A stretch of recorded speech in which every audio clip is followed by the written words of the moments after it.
أعوذ بالله من الشيطان الرجيم. بسم الله الرحمن الرحيم.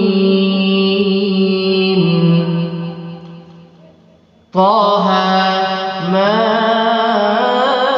أنزلنا عليك القرآن لتشقى إلا تذكرة لمن يخشى تنزيلا ممن خلق الأرض والسماوات العلى الرحمن على العرش استوى له ما في السماوات وما في الأرض وما بينهما وما تحت الثرى وإن تجهر بالقول فإنه يعلم السر وأخفى الله لا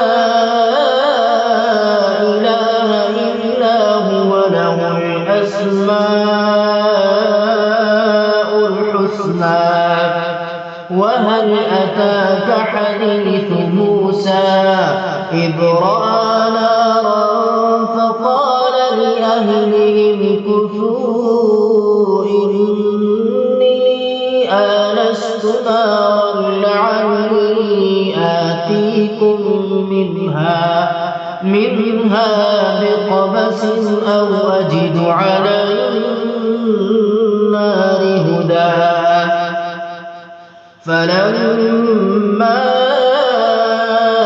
أتاها نودي يا موسى إني أنا ربك فاخلع عليك إنك بالوادي المقدس طوى وأنا اخترتك فاستمع لما يوحى إنني أنا الله لا إله إلا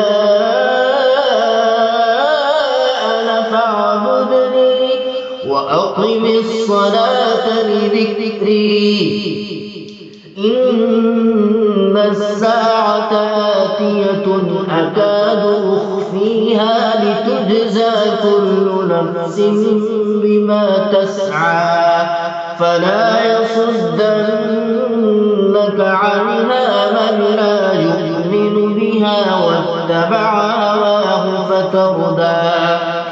وما تلك بيمينك يا موسى قال هي عصاي أتوكل عليها وأهش بها على غنمي ولي فيها مآرب أخرى.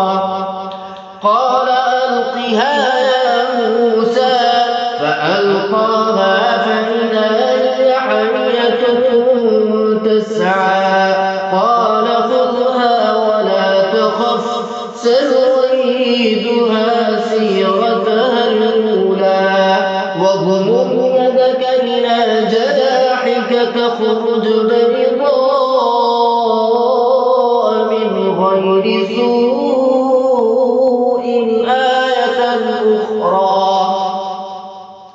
لنريك من آياتنا الكبرى اذهب إلى فرعون إنه طغى.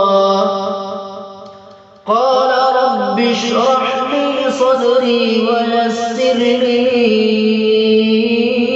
أمري واحلل عقدة من لساني يفقهوا قولي واجعل لي وزيرا من أهلي هارون أخي اشدد به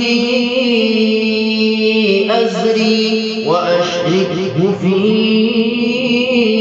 أمري كي نسبحك كثيرا ونذكرك كثيرا إنك كنت بنا بصيرا.